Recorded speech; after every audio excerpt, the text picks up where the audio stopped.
If these were more normal times, Shelby Parker, a 29-year-old middle school teacher living in Ohio, would be happily contemplating getting ready to welcome a second child. She's a middle school teacher. She's married to a FedEx driver. They have a 21-month-old. And up until recently, things looked really good.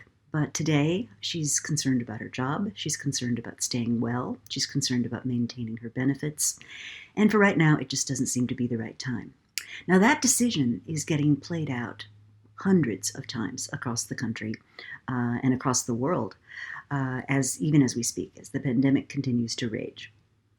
Now, why this is important is because most inflection points, which are forces that exert a 10x shift on something important about your business, are kind of hard to detect. It's hard to predict them.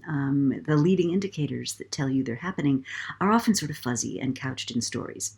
Well, not so for demographics. If I want to predict how many 20-year-olds are going to be present in the world in 2040, guess what? They're all going to be born this year.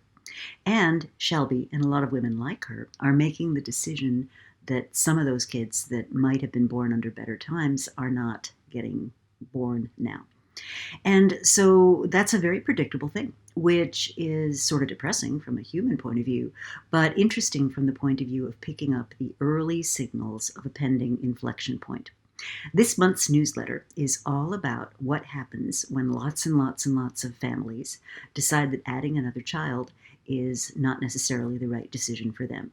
And while there certainly are a lot of negatives to not having larger families, there are also a lot of positives, which I will touch on in this month's newsletter.